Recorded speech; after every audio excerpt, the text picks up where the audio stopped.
Welcome to Whispering Tales. It's so nice to have you here tonight. You've made it through another long day, and now it's time to rest. So find a comfortable position, take a deep breath in, and as you exhale, feel the tension leave your body. Tonight, I want to take you somewhere special, somewhere ancient, mysterious, and endlessly beautiful. A place that only exists in legend. But tonight, we'll go there together. We're going to Atlantis. Yes, that Atlantis. The lost city of wisdom, power, and peace. A land whispered through time, first told by the philosopher Plato over 2,000 years ago.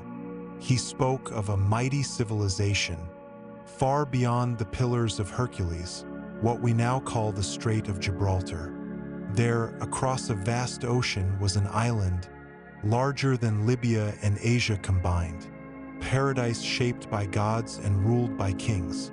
Close your eyes now and picture it with me. White marble temples glistening in the sun, golden statues lining the streets, and canals flowing with the purest, clearest water you've ever seen. The scent of flowers drifts through the air, and soft music plays in the distance, played by Atlantean harps as gentle breezes sway through towering palms.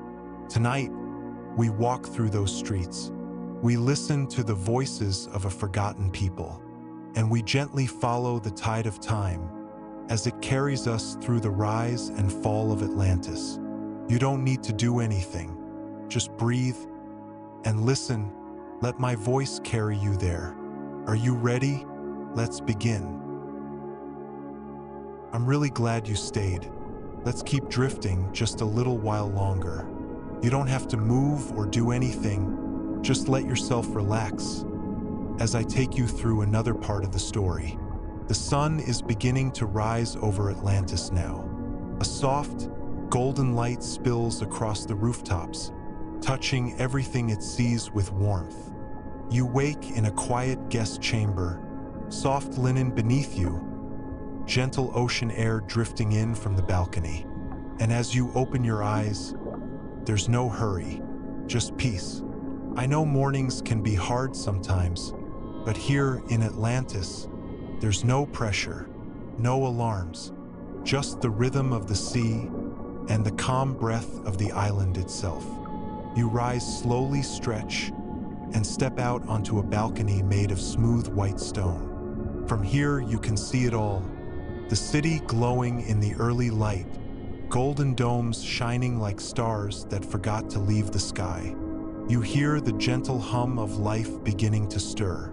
Not loud, never loud here. Just soft voices, laughter in the distance, and the trickle of water flowing through the marble canals. You decide to go for a walk. You step out into the city, and the air smells like orange blossoms and salt. There's a small market just waking up, stalls lined with baskets of glowing fruit, warm bread, and fabrics that shimmer like sunlight on water. A kind merchant offers you something sweet, a small fruit, soft and cool in your hand. It tastes like honey and summer and starlight. As you wander, you notice the people of Atlantis moving with gentle purpose. No rushing, no pushing, just flowing like the water that winds through their streets. You stop at a garden hidden between two towers. It's quiet here, perfect little place. Ferns sway in the breeze. Tiny birds hop from branch to branch. And in the center, there's a round stone bench, warm from the sun. You sit for a while, and I'll sit with you. Maybe you can feel it too. That soft sense of being completely okay, of not needing anything more than this exact moment. The garden seems to breathe with you. Inhale, exhale. Time slows even further, and now, as the morning fades into afternoon, you're invited to a place not everyone sees, the Library of Atlantis. Would you like to go? It's not far. Just follow me. We walk together through wide halls and sunlit paths, until we arrive at a great structure shaped like a spiral shell. Inside, it's silent, but not empty. Shelves carved from coral, scrolls bound in sapphire thread, and knowledge, ancient knowledge, whispering through the air. You sit at a low table, and a book opens before you without touch. Its pages glowing gently as you read words written in a language your heart somehow understands. They speak of peace, of unity, of a world before time. You read until your eyes begin to grow heavy again, and the light outside begins to soften, golden and quiet. You've seen the heart of this city now. You've walked its streets, tasted its sweetness, and now you rest again. So go ahead, lay back, let your thoughts drift like petals on water. You're safe here, you're welcome here, and I'll stay with you as long as you need. Hey again, still with me? That makes me happy. You're doing exactly what you need to be doing right now. Nothing, just being. Now that you've walked the streets of Atlantis, tasted its calm mornings, felt the rhythm of its days, it's time I show you something deeper. Tonight, I want to take you into the memory of Atlantis.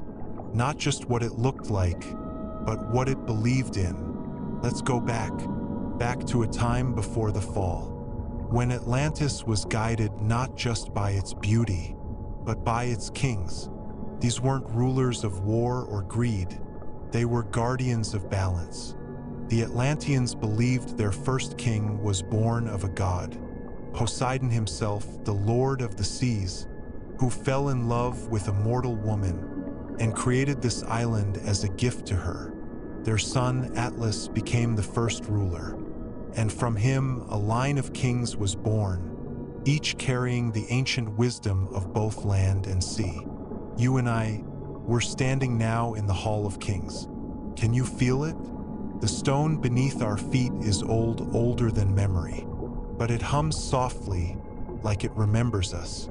Around us are statues, tall, carved from translucent crystal, each one showing a different king or queen, their eyes kind, their faces calm. And at the center of the room is a long reflecting pool. It's perfectly still. As you look into it, you don't just see your face, you see something deeper. You see who you are beneath all the noise.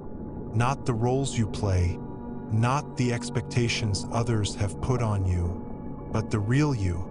The kings of Atlantis believed that true wisdom didn't come from knowledge, came from stillness, from listening, from trusting the silence within. You sit by the pool for a while, and I sit with you. There's no rush, no next thing, just this. Do you feel it? That quiet part of you that already knows what you need. It's been there all along. The Atlanteans called this the deep self. The part of you untouched by fear, untouched by time. You breathe in slowly, and as you exhale, the reflection in the pool ripples gently, as if the kings themselves are whispering, "You are enough, exactly as you are." You stay there for a while, long enough for the walls to glow faintly with the setting sun, long enough for the air to grow cool and soft. Eventually, you rise, not because you have to, but because you're ready. You carry the silence with you now, the stillness, the knowing. And as you leave the Hall of Kings, you feel different, not changed, just more you. So go ahead, let your body grow heavier now. Let the wisdom sink in, like warm light settling in your chest. You're not alone. You never were.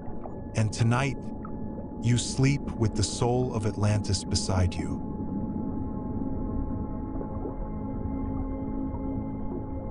Hi again. You're doing beautifully, just by being here, just by breathing. Tonight, I want to take you to the most sacred place in Atlantis, a place few ever saw, a place that isn't found on maps, but in silence, the Great Temple. They say it was built on the oldest stone in the world, a smooth, pale circle of rock that emerged from the sea, before even the gods remembered their names. And tonight, you and I are walking there together. We move slowly, not because it's far, but because this place asks for reverence. You feel the path beneath your feet change, from polished marble to cool crystal, and the sound of the sea becomes quieter, as if even the waves are holding their breath. Ahead of us, the temple rises, not tall like a tower, but wide like an open palm. Its walls are made of a shimmering white stone that seems to glow from within, not from light, but from peace. You step inside, and immediately, something shifts. The air is still, but it's not empty. It's full of something invisible, like ancient prayers still floating gently in the silence. There is no roof, only sky above you. The stars peer down like watchful eyes, soft and eternal. In the center of the temple is a pool, circular, still, clearer than any mirror, and around it, cushions of woven gold thread, placed in a perfect ring. You sit, cross-legged, comfortable, safe, and you breathe, in through your nose, out through your mouth, again and again. The stillness around you deepens with every breath. You're not thinking anymore, you're feeling. No worries, no memories, just space, just now.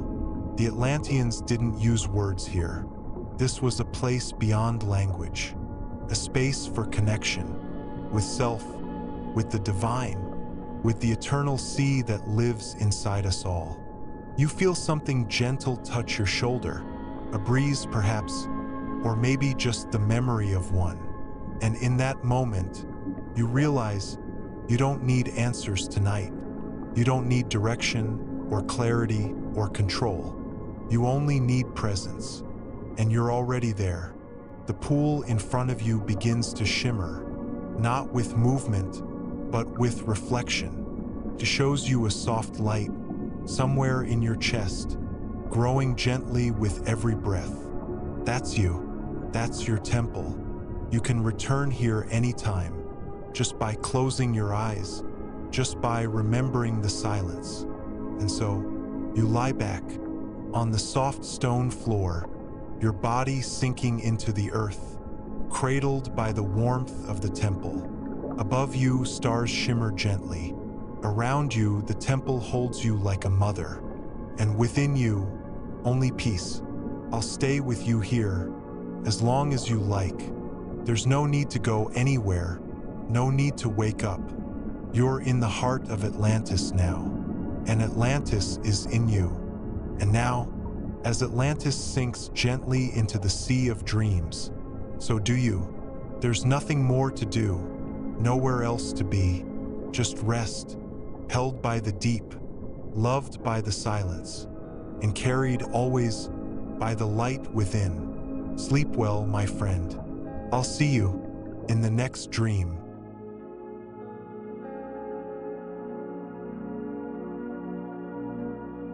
Hi, you are still here.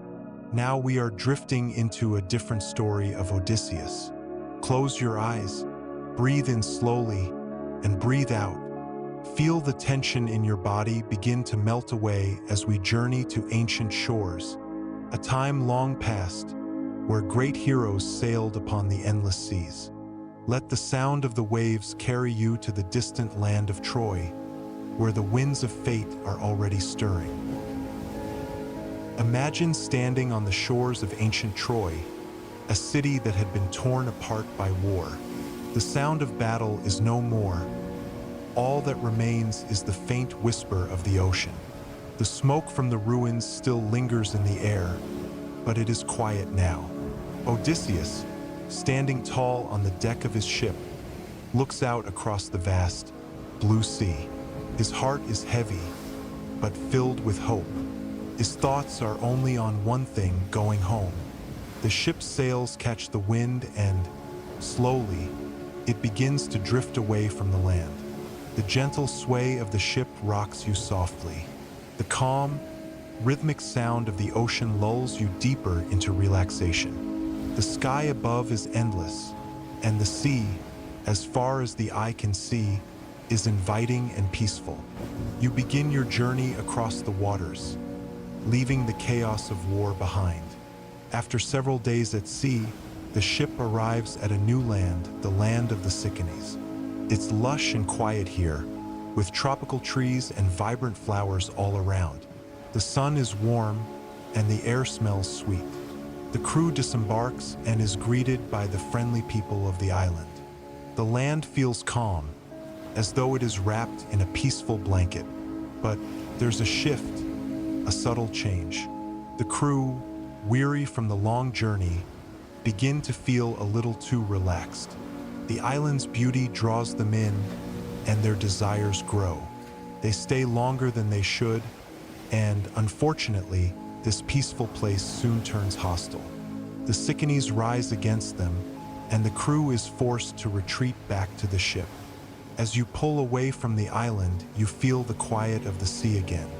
The ship gently sways as the crew recovers from the battle. The waves hum softly, and you feel a sense of calm wash over you, like a gentle breeze sweeping the chaos away.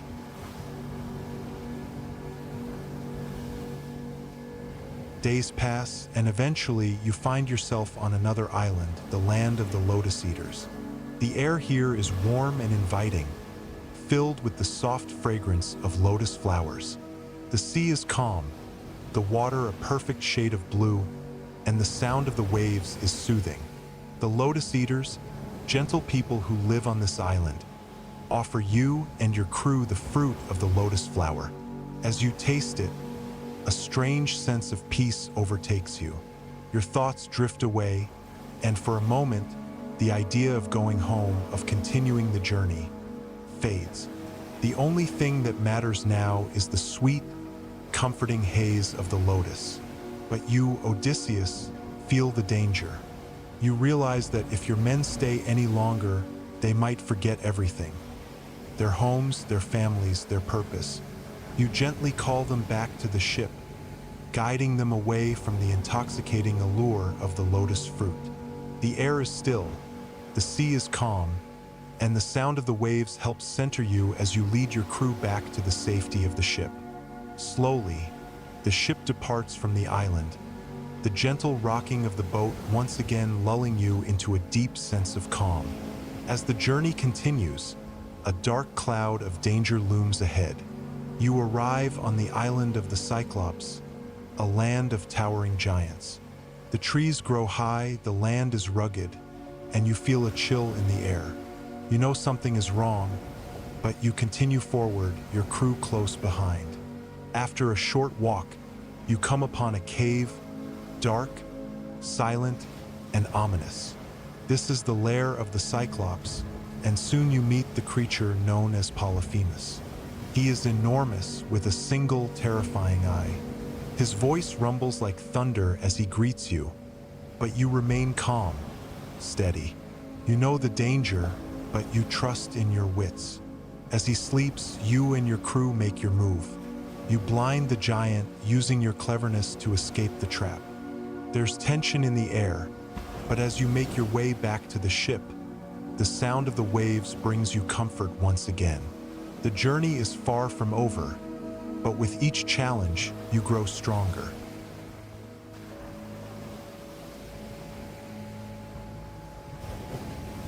The ship sails on, and you come upon the island of Aeolus, the god of winds. Here, the air is calm and the sea smooth. Aeolus, with his kind nature, gives you a gift, a bag containing all the winds. With this, you can sail home swiftly. It seems like the journey is almost complete. You feel the winds fill your sails, the ship picking up speed. But soon, something unexpected happens. As the crew grows curious, they open the bag, releasing the winds, and a fierce storm begins. The ship is tossed and turned by the wild winds, and you realize that the journey is going to be much harder than you thought. Next, you arrive on the island of the Lestrygonians, a race of giant cannibals. The island is desolate, the sky dark and threatening. As you make your way through the land, you hear the sounds of large, heavy footsteps. The giants are near. Your ship is destroyed, your men lost to the giants, and yet you somehow manage to escape. You flee, once again with only a few of your men remaining. As you sail away from the island, the waves are gentler, and the sky seems to open up. You feel the loss, but you also feel the resilience within you. After days of sailing, you arrive at Circe's island, where the beautiful sorceress Circe resides. Her island is lush and inviting, but you know there is danger here, too. She casts a spell on your men, turning them into pigs. The air feels thick with magic, but you don't lose hope. With the help of the god Hermes, you break her spell, and she agrees to help you. You stay on her island for a year, healing your wounds, learning from her wisdom, and preparing for the next leg of your journey.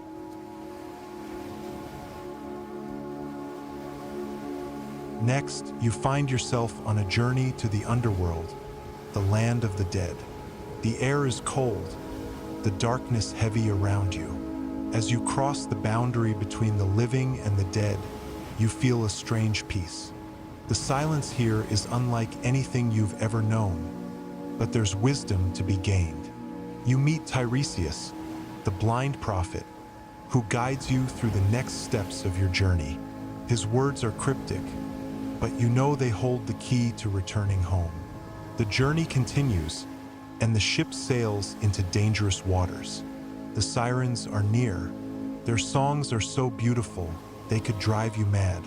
You feel the pull of their melodies, but you remember Tiresias' advice. You've prepared for this moment.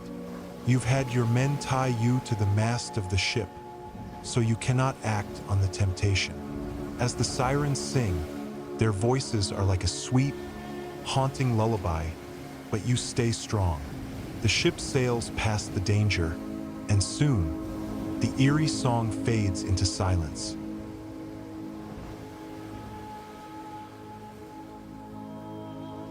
As you sail closer to home, two more dangers lie in your path: Scylla and Charybdis. Scylla is a monster with many heads, and Charybdis is a massive whirlpool. You must make a choice. Avoid one, but face the other. The air is thick with tension, but you trust your instincts. You steer the ship carefully, and with courage, you make it through. Finally, after so many trials, you see it, the familiar shores of Ithaca, your home. You feel a sense of relief wash over you as the ship glides closer to the shore. The waves are gentle, the air calm, and you can almost hear the voices of your loved ones calling you back. As you step onto the land of Ithaca, a deep sense of peace fills your heart. Your journey is over. You've faced so much, but you've come home. Now, my friend, you can rest. Just like Odysseus, your journey might have been long and full of challenges, but you've made it too. Now, we have one more story named The Dungeon of Prometheus. I want to take you to a place that lies far beyond the waking world, to a hidden corner of ancient time, where legends still echo in stone and secrets sleep beneath the earth. We begin high in the mountains of a forgotten world, where snow meets silence, where wind whispers stories through pine trees older than memory itself. A path, long abandoned, winds up the steep cliffs, carved not by men, but by something older, something patient. And it is here, beneath the cold moonlight and shifting clouds, that our story unfolds. A place whispered only in myth, a prison built by the gods themselves, the Dungeon of Prometheus. Can you hear it? The crunch of gravel under your feet as we walk. Slowly, the wind brushing against your skin like a breath from the divine. You carry no burden tonight, only wonder, only curiosity. The higher we climb, the more the world below fades away. Villages grow small in the distance. Rivers become silver threads, and the stars above us shine just a little brighter. As we reach the final ridge, something changes in the air. Feels heavier, as if the mountain remembers. And then we see it, a stone archway buried in moss and time, half collapsed, cracked by ancient earthquakes, yet still standing, proud and defiant. Above it, carved in forgotten Greek, are words lost to most. Where flame was given, the chain was cast. We step closer. Beyond the archway, a tunnel descends, not lit by fire, but by a pale, flickering glow from within the stone itself. The walls breathe gently with light, like the embers of a sleeping hearth. And as we step inside, the warmth of the cave wraps around you like a blanket. Safe, enclosed, timeless. The dungeon does not feel cruel. Not yet. Feels quiet, like it's been waiting for you. You and I, we descend together, step by step, deeper into the earth. Every step we take, the silence grows softer, as if it wants to speak. Listen, can you hear the low hum beneath your feet? The faint echo of something vast and ancient breathing below? This place remembers fire. It remembers chains. It remembers pain. But it also remembers light. A light that once defied the gods. The light of Prometheus. And soon so will you. For now, let the sound of dripping water echo gently in your mind. Let the slow rhythm of your breath become one with the mountain. You are drifting down, deeper, into stillness. And when you return, if you return, you will never see fire the same way again. But that's for another hour. Tonight you rest. I'll keep walking beside you. There is much more to see. So close your eyes and let the mountain guide your dreams. You're doing beautifully. Still with me, friend? Good. Let's keep going gently. The night is still young, and Prometheus is still waiting. You and I, we've stepped into a world forgotten by the living. And now we stand at the edge of something ancient, a place where punishment isn't pain, but time. Let me describe what I see, so that your mind can dream it too. We're deep within the earth now, so deep the sky is only a memory. And in this endless chamber, this prison crafted by Olympus itself, Prometheus stands, bound and still, his body silhouetted in the quiet pulse of molten glow. The chains, they're not ordinary metal. They aren't hammered or linked in the way we know. They were forged in divine wrath, tempered in celestial storms, and cooled in the tears of the punished. They coil around him like living serpents, thick as tree trunks, etched with runes that shimmer faintly, runes that burn but never fade. Each link tells a story, not in words, but in weight. The weight of disobedience, the weight of mercy stolen from the gods and given to mortals. Prometheus's wrists are cracked, not with blood, but with light. A faint, golden ember seeps from under the chains, trying to escape, trying to be fire once more. But it cannot. The chains know. They tighten just enough. Each time the light dares to flicker. Now, let's step closer. Carefully, you'll notice the ground changes here. It's no longer stone. It's obsidian glass, mirror-like, but black, reflecting nothing. And when you walk, your footsteps don't echo. They're swallowed, as if the very ground is ashamed of this place. Now look up. Prometheus's eyes are closed. He does not speak. He hasn't for centuries. But there's something in the tilt of his brow, the way his head leans to the side, the expression of someone who remembers fire. And perhaps someone who regrets it. They say the chains burn him anew each day, not with flame, but with silence. Each moment he hears what the world does with his gift. Each heartbeat, he remembers how mortals used the fire to build, to destroy, to love, to hate, and still, he does not regret it. Some say his punishment is not for stealing fire, but for giving it too freely. Now let's sit right here, just at the edge of his circle. The floor is warm, not hot, just warm enough to lull you into a gentle calm. Let your body sink into that warmth. Let your shoulders fall. Let your eyes flutter closed, even if just a little. Listen, hear that? The chains, they hum. A low, soft vibration, like a lullaby from beneath the earth. It's not cruel, not now. It's old and tired, like a god's whisper at the end of a long punishment. Even Prometheus dreams sometimes. What do you think he dreams about? Do you think he sees fire? Or does he see stars before the chains pulled them away? There's more to explore, more secrets hidden in these ancient stones. But for now, rest. Close your eyes. Let the sound of the glowing chains carry you. Let your breath match their rhythm. Inhale, exhale. In this place, you are outside of time. No clocks, no noise, just the story and you. Sleep well. I'll be right here when you wake again. And in the next hour, we'll discover what lies beneath the chains. In the last hour, we sat beside Prometheus. We listened to the chains that held him, not just to stone, but to time, to silence, and to memory. Now we go deeper. Yes, even beneath this ancient chamber, there is more. A level below the punishment, below the flame, below the myths told by mortals. It is a place no one speaks of, because it was never meant to be remembered. The hidden passage.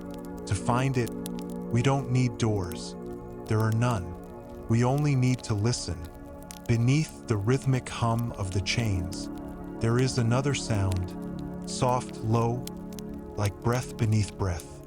A seam in the obsidian floor glows faintly, not red like fire, but silver, like starlight buried under ash. As you approach, the seam widens, not because it wants to, but because you are meant to see what lies below. No ladder, no stairs, just a slow descent, as though the earth itself lowers you, cradling you in ancient arms. Down, down, past forgotten time, past divine memory, into the veins of the mountain itself, the veins of stone. This place is unlike the chamber above. There are no chains here, no light, only soft veins of glowing crystal running along the walls, like capillaries of a sleeping god. You move slowly, carefully. Each footstep feels like it echoes across centuries. The air is thicker, warmer, like the inside of a sacred tomb. Strange markings line the walls, not written by gods, nor mortals, but something older. They pulse gently as you pass, reacting to your thoughts, your breath, your heartbeat. You're not intruding. You're being welcomed. The chamber of echoes. At the end of the tunnel, a round chamber opens, smaller than the one above, but alive. The walls here aren't stone anymore. They breathe. They shimmer faintly, like the inside of a dream. And in the center, hovering just above the ground, a sphere of light, not warm, not cold, but calm. This is Prometheus's memory, not his mind. His memory, stored here, hidden beneath the chains, where even Zeus would not look. If you listen closely, you can hear voices inside the light, laughter, children, a spark being shared, a campfire in the first cave. the sound of wonder. He remembers why he gave fire, not out of rebellion, but out of love, stillness. Now, take a breath.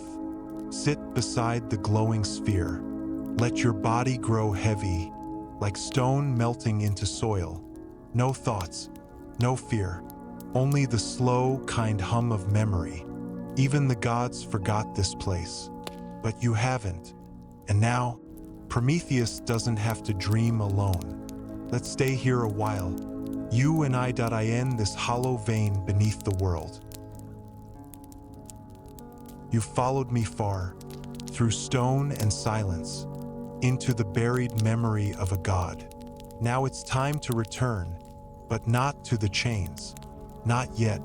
Tonight, we rise into the memory itself, into the beginning, to the moment when flame first touched mortal hands. Let me tell you how it began, the birth of fire.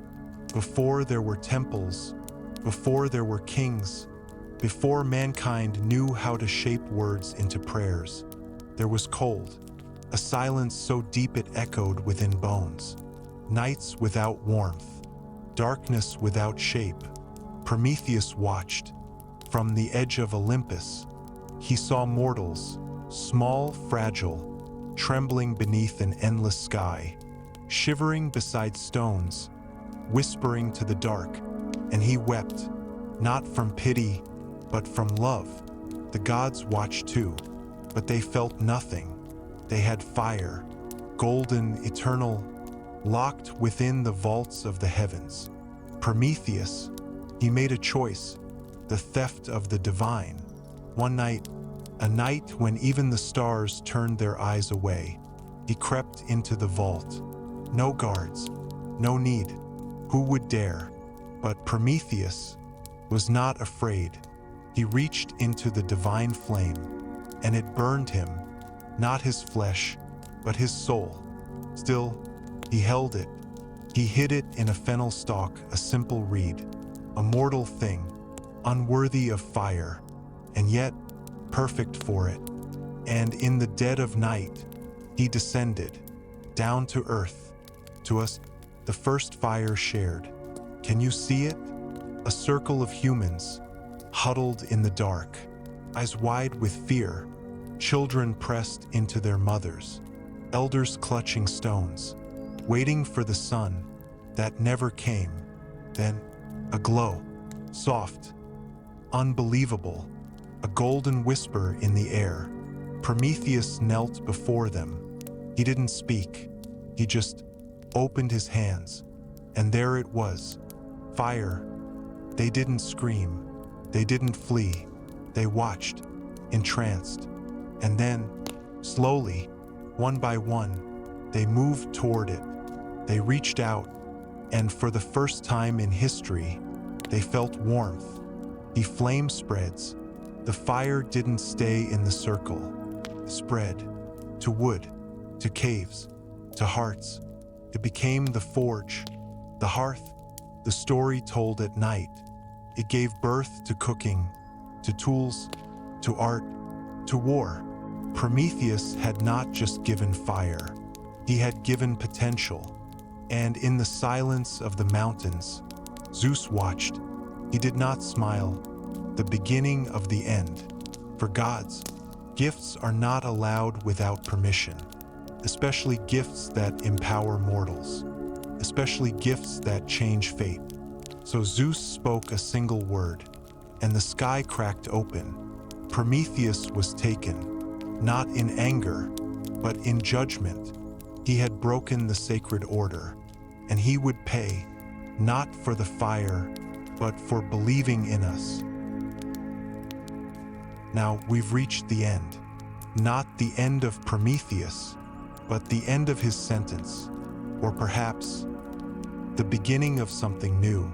Let's go one last time, deeper into the stillness. The last chain. Prometheus still stands, tall, unmoving, but quieter now. The fire in his chest no longer flickers with pain, but with peace. The chains still bind him, but something has changed. Do you feel it? The mountain is breathing, not in anger, not in punishment, but in release. One by one, the ancient links begin to glow, not with divine fire, but with soft silver light. They do not snap, they do not shatter, they unravel, like threads of an old dream. Letting go, gently, the sky returns. Above us, stone begins to fade, not crumble, just dissolve. And there it is, the sky, not as it was, but as it should be, black velvet, strewn with stars. Prometheus lifts his head, slowly, for the first time in thousands of years. His eyes open, and they shine, not with defiance, not with fury, with something much simpler, gratitude. The world remembers. Far below, on Earth, campfires flicker. In villages, in cities, on mountaintops and oceanside shores, people still gather around fire. They tell stories. They warm their hands. They dream. They don't know his name. Not all of them, but somewhere, in the way fire moves, in the way warmth wraps around tired shoulders, they remember, even if they don't understand what they remember, the quiet beyond. And so, Prometheus steps forward, not away from his prison, but into the space beyond punishment, beyond myth. He is not just the giver of fire now. He is the keeper of memory, of kindness, of courage. And you were here for it. You bore witness. You walked the corridors of stone, the halls of silence, the veins of ancient flame. You were there. When the last chain fell, the story is complete, and so is your journey through it. You don't need to remember every word. Your heart will keep the warmth of it. And if one night you find yourself beside a small fire and the night feels a little too quiet, just look into the flame and know you are never forgotten. Good night, friend. Sleep deeply, and may the warmth of Prometheus follow you into the gentlest dreams.